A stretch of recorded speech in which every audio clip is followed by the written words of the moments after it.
Sometimes I can't tell what my body needs. Yes, we're going to talk about that today. For those of you that don't know me, my name is Michelle. I'm a somatic experiencing practitioner and the founder of the School of Transformation, which is where I meet live on Zoom every week and I do the inner work with survivors from all over the world of childhood trauma together. Here on my YouTube channel, we talk about what healing is about, what it looks like, the symptoms of unhealed trauma. But in the School of Transformation, we do the inner healing together. So if you're ready to take the next step, make sure you join me weekly on Zoom. Last week, we were talking about attunement and starting to learn. So, with that comment that came in, like sometimes I don't know what my body needs. I don't think any of us at the beginning of our healing knew. I didn't know what my body needed, but I knew what everyone else needed because that's what my upbringing taught me. Be a radar. In order to survive, you need to know what everyone else needs. But what I needed, there was a disconnect. And so what we're doing with reparenting is we're coming back to connect with our body. For many of us, just thinking about what we went through in childhood changes the sensation in our body, and to our body, it gets confused. Right now, anyone experiencing any heaviness or shortness of breath, it's because thinking about that, the body's like, am I there? So now we're going to orient to our space. This is a very simple somatic experiencing exercise where we use our eyes to show our body where it's at. Some of you might be like, that's silly. I know where I'm at. Your conscious self does, but the part that's bracing, the part that's in the chest that's like holding its breath, doesn't. And you want to do this slow. The brain can be like, check, check, check, check, check, check, check, check, but the body stays activated. We want to slow it down. Did anything change? What did you learn when you noticed your body responding, reacting, and you kind of gave it some time and space and took in your environment? What did you notice? Tears are falling. So sometimes we'll come face to face with an emotion that's there. Just notice that. If you can give that space, maybe holding a pillow as you're with the emotion, very, very helpful. Humming brought me a smile. Wonderful. Notice how your body responded to that. Humming activates our vagus nerve. We would never be humming if we were in danger. So rather than trying to force feeling safe, it's a bottom-up approach to show our body, to let it experience safety. More relaxed, gratitude for the space, smiling. Wonderful. Now that we're here, we've kind of grounded our nervous system. Now we can move forward again. So let's build a little bit more on what we've been talking about with attunement. And I was thinking, when you think of infants and they're getting older, they learn to self-soothe, right? How? Is it something that comes natural to an infant? No. The way a child learns to self-soothe is through the co-regulation it experiences. So, for example, the infant cries. What does a loving parent do? Holds and soothes the baby. The infant has a need, it's hungry. What does the parent do? Addresses the need. And so that child's nervous system it starts internalizing, I can feel emotions and distress, and calmness and safety follows. And that's where you'll see people. Have you ever known anyone? I know that a lot of us, because of our upbringing, tend to know a lot of unhealthy people, but have you ever noticed anyone that can handle stress in a way that you're like, wow, like things happen in their life and they feel because they're healthy, but they don't like lose, like the ground stays still for them? Yes or no, if you've ever known or seen, or even in a movie, or just can imagine that. So it's not because they're better. It's not because they're stronger.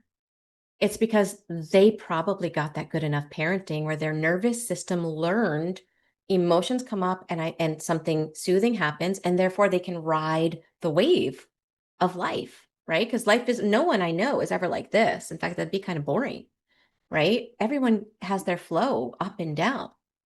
So with us, I know with myself, no, my body felt like the rug wasn't being pulled over. Overwhelm would come up because I never had anyone in childhood help. And so sometimes, even if anyone's been through even adult trauma, narcissistic relationships, it can almost feel like even little things feel like tsunamis because our nervous system doesn't feel like it has the capability to ride that wave. Yes or no, if that kind of resonates. The awesome thing, though, guys, is that our nervous system, thanks to neuroplasticity, it can internalize what we should have had in childhood, especially we're doing this work to reparent, but we have to uncover like that sequence. We have to not uncover, we have to recreate what we should have had in childhood. And so that sequence is our body's feeling something, and there's co-regulation, right? There's body awareness. Like our parent sees the child, is aware of its needs, starts seeing that child. And then that turns into self-regulation when we're doing it over time. We're going to get to know our nervous system a little bit because we're all in different places. And so I have a couple of questions that are going to help you to look at your nervous system with curiosity, no judgment. We never want to have judgment on our nervous system so that we can find like, where can I start attuning more to my nervous system? So if you are a person that likes to like jot down, you don't have to jot down what I say, but your answer, yes or no, so that you can remember it could be helpful. Even if the answer is, let's say it's no to all of them, and you're like, oh, my nervous system needs a lot of work. Don't view it like that if you can. View it as, okay, well, since my nervous system needs these areas of work, which one feels comfortable to start with? Right? That's why we meet our nervous system with compassion and taking in its capacity. So the first question, when I feel activated or when an emotion comes up, whether I'm feeling anxiety, fear, angry, any emotion, guilt, do I instinctively seek ways to calm, or do I reflexively, almost compulsively with no choice, go into a trauma response of fight, flight, freeze, or fawn? Like when strong emotion comes up, what happens, right? Are you able to notice it, or do you notice it after? Again, the work we're doing is learning our nervous system. And all we're doing is trying to notice what the pattern is right now, which is the automatic pattern to calm or to go into a survival trauma response. The second question, can I recognize what's happening in my body when activation comes up? Like, do I notice the tension? Do I notice when my breathing changes or if my heart rate changes? And if I notice it, am I able to adjust in real time? Like, oh, I noticed that. And maybe I take a look around and I start calming again. Or do I not even notice until I've been maybe vegging out and I'm like, oh, for the last hour, I might have been activated and now I'm noticing. We're just, again, we're noticing, we're taking a picture of where we're at. And what this question will help you to realize is, how's your interoception, or your ability to notice what's going on inside? With myself, I didn't even realize I was living 24/7 in a freeze trauma response. I had zero interoception. So compassion, right? That we're not trying to judge our nervous system. We're trying to get to know it. We're actually wanting to listen to it. The third question, when I'm upset or when strong emotion comes up, am I able to stay connected to myself with compassion? Or does my inner critic criticize, minimize, or shame myself or others? Right? Does a voice come on that gets mad at somebody else or mad at self? Or is there compassion? And all we're noticing, if your inner or outer critic kicks on, is just your way of realizing, oh, my nervous system still doesn't feel safe with distress. It thinks there's danger. And so that's a coping skill, right? We don't want to be upset. Our body's really just trying to keep us safe. Number 4, after I experience activation, how quickly does my body return to baseline? And does that calm feel organic or authentic or forced? One of the things we'll start noticing with our healing is that the time that it takes us to come back down starts getting shorter. For me, if I felt a strong emotion, it could be weeks in a shame spiral. And then it turned to 7 days and then 4 days. Like it never goes overnight. And so this is where we want to be patient with our nervous system. And for those that have been here for a while, you can maybe compare it from a year ago. A year ago, it took me 2 weeks. Now it takes me a day, right? So we really want to see those steps forward. And then the last question, do I know what helps my body settle? There's tons of exercises. We do different ones all the time. But since we're all individuals with our own unique nervous system, some exercises will resonate more with your nervous system than others. So do you know which ones settle your body, and can you offer it consistently when you need it the most? Again, it's not about being perfect. It's not about never having any of these happen. It's not about judging. It's about noticing where your nervous system still needs co-regulation, because that's the co-regulation and the repetition is what's going to create that sequence that we need. So we kind of really looked inward. Let's check in with your body on a scale of 1 to 10. How comfortable does it feel after kind of looking within? Sometimes our nervous system's more comfortable looking without. So let's kind of take our internal temperature. What are you noticing? Before we get into that, though, I wanted to answer those question. Let me find it. Where is it? I think it was, darn, can't find it. I think it was, correct me if I'm wrong, but what does it mean when you go to food? So it's a great question. That's a coping skill. So your body's trying to regulate up or down. So here's what I would encourage you to ask yourself. What type of food are you looking for? Are you looking for something to give you a kick, caffeine, sugar, spicy things, sweets, or are you looking for heavy food, breads, pizzas, things that Yes, are yes, okay? yes. So I take it the latter. Okay. All of them, really. Yes, right. So this is, notice how you're learning your nervous system now. I love this. Your body, when there was no adult to help us self-soothe, our body had to find ways to do it itself, and it uses things in our environment. What I talked about music before, that was her body trying to find a way to regulate up or down whatever she was experiencing. In your case, it's food. Some people, it might be TV. These are coping skills. I would encourage you to ask yourself when you're reaching for the food, is it something to bring you up or down? And now you're learning, my body's activated, it's up here and it needs help coming down. Or if you're needing sweets or a kick, or you are addicted to coffee, oftentimes our body's trying to shove us out of freeze. Now, when we know that, here's the awesome thing. We can start helping. In other words, if our body's wanting heavy foods, that means it's activated, needs to calm down. You can grab a pillow and take 30 seconds and rock with your body. Orient to your space and let your body know, I'm here with you. Now, you still might want the food, but you'll start noticing you don't eat as much, or it starts to tame a little bit because you're stepping in to give your body the soothing. Same thing with the sweets. If your body needs to move up, you might want to shake, right? Depending on what your body's needing. Shake, move your body, stretch, activate like some of the exercises we've done, your heart meridian, with your hands, walking. And then after you're doing that, your body may be like, oh, I don't need the sweets. I feel good, right? Or I just need half of what I was going to eat. So try that and let us know how that goes. But what you're looking for too, what we're looking for is, if no one soothed us in a healthy way, our body found ways. And so anyone else notice, like when you think about when you're dysregulated, what does your body do? You can put it in the chat box. Food is our first regulator. No. The very first. What is an infant? You ever seen an infant screaming, gets its food and that like calm that it gets. We learn like that from infancy, pre-verbal, that food gives us an instant change. Also, there's nothing that changes our state faster than food. Mm-hmm.